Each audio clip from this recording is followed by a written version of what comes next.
So today I am at a cemetery in Fort Wayne, Indiana, or what is now Fort Wayne, Indiana.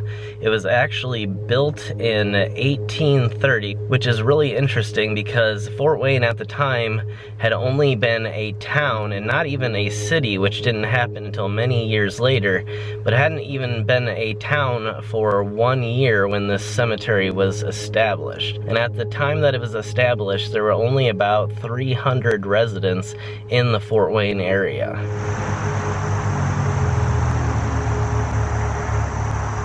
So I'm not really sure if the name has any connection with the famous Hatfields from the Hatfield and McCoy feud.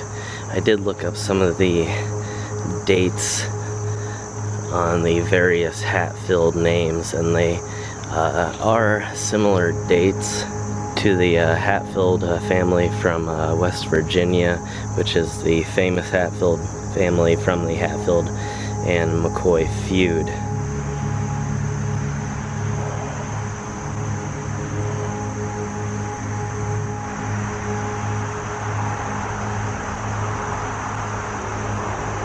You can see this here is one of the Hatfield graves.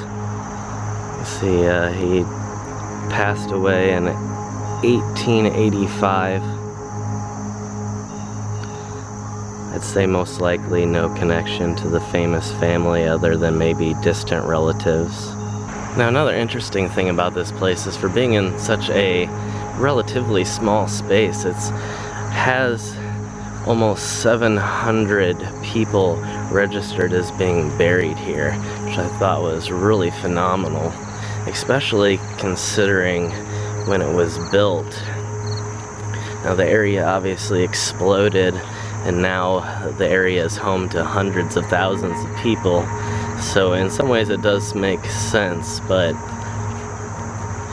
in this particular spot it still seems a little odd to me to have this many graves on such an old property.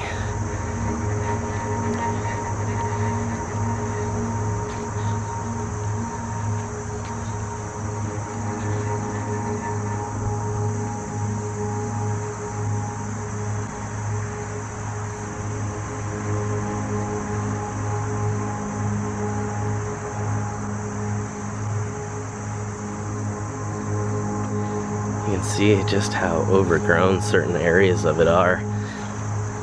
But still, there's something about it that's so beautiful.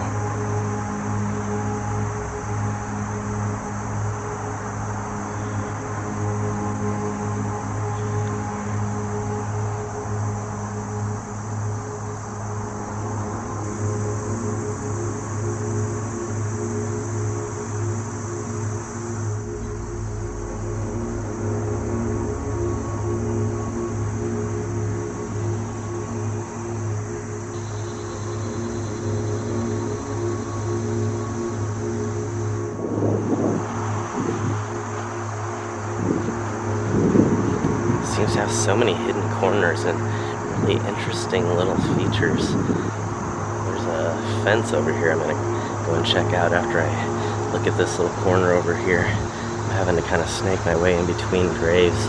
There's just things hidden in the craziest little spots, just like this. You can see, if I pan up here, we're now on the other side of that overgrown marker. And just kind of walk behind it, and there's another marker just hidden back here.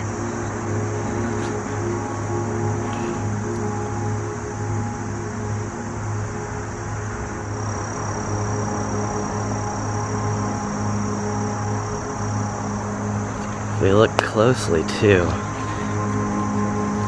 there's actually another marker hidden in the brush here. Might be able to get closer to it from the other side.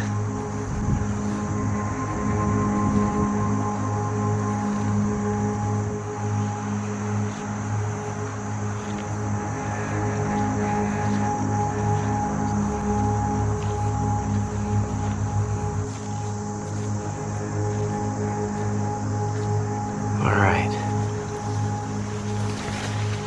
Wow. And you can even still read the name.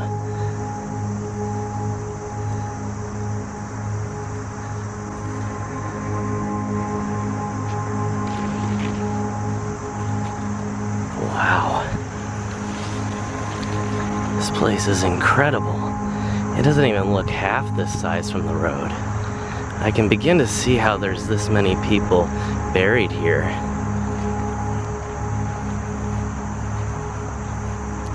The next thing that interests me, like I was saying, is this little fenced off area over here.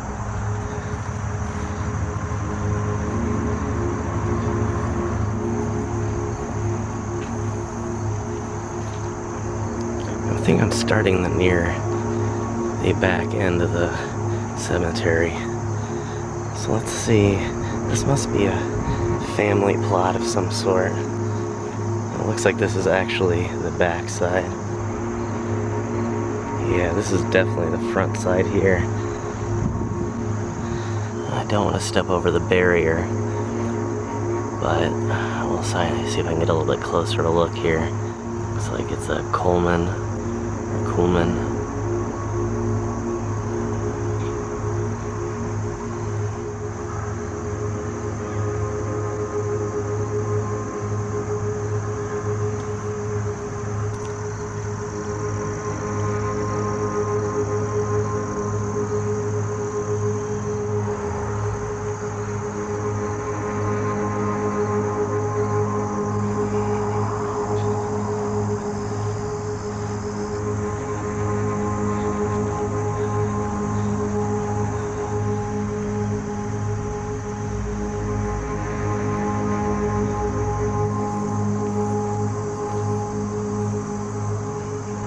So I've seen plenty of places with this level of destruction, but the overgrowth here is what really amazes me. And these little hidden corners that it's created.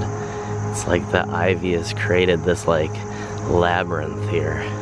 You can see even up into the trees it's grown. I'm really wondering, maybe it's the water level around here that's creating it, but it's just nowhere else in this area have I seen this level of overgrowth and ivy.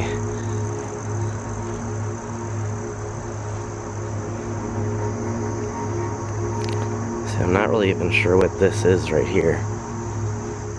Maybe it's a grave, or it might have been just a arrangement of flowers or plants, but now it's completely overgrown.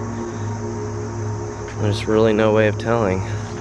Let's see, you couldn't even tell that this area of the graveyard even existed.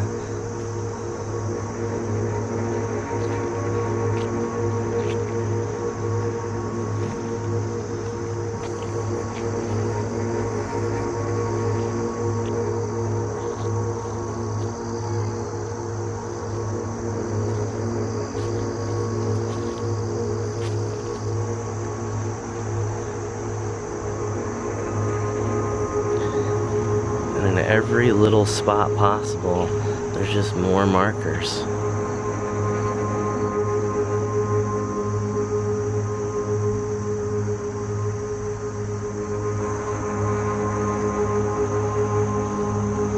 Alright, I'm gonna double back around. We're gonna check out this final little corner, and then I think this place will be done.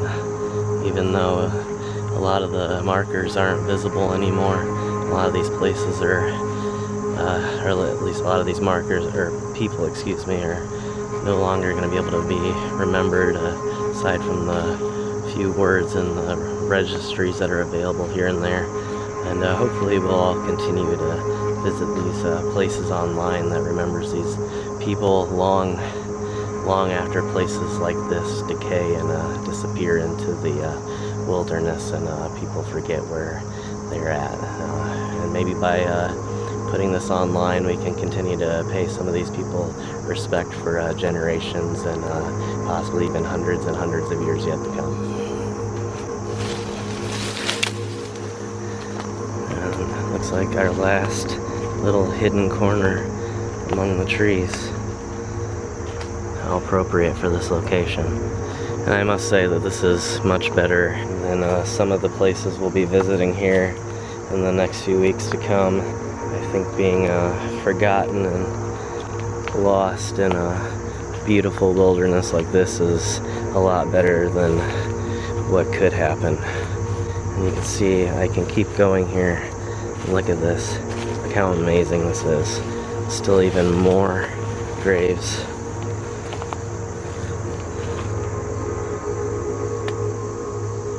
And looks like this is fallen, so that's not okay. There we go. Much better. Alright, everybody. I think we can call it a day here. It's such a beautiful place. A piece of Fort Wayne and Indiana's history. It's been here since the beginning. And it's seen a lot of changes. Seen a lot of people. And unfortunately, it's also seen a lot of decay. But as I said, we can preserve these places through films like this and allow people now around the world to come and visit and pay their respect to all these people that came before us. Thank you guys so much. Looking forward to heading out on this trip. There's been a slight delay, but no actual changes to the locations that I'm going to be doing. Lots of amazing things yet to come.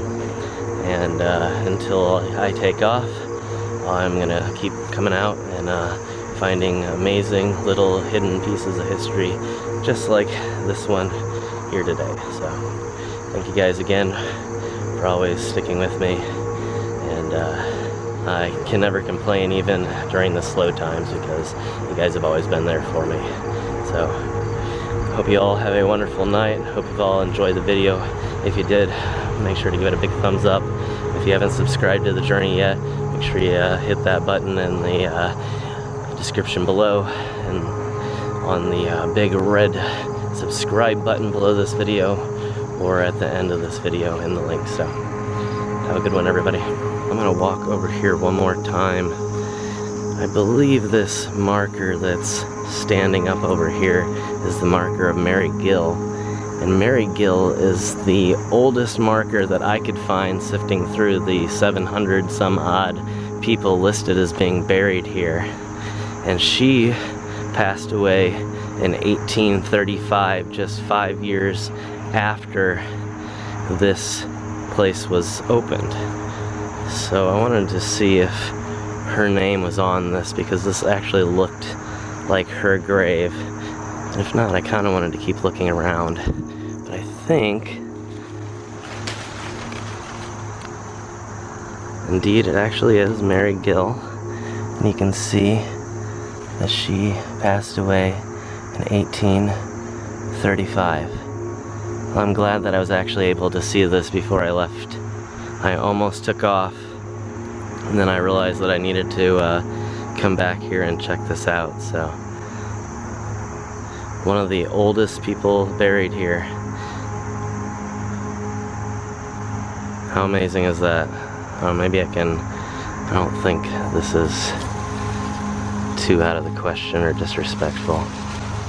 There. Now, Mary's name's actually visible because I kind of just walked right past it.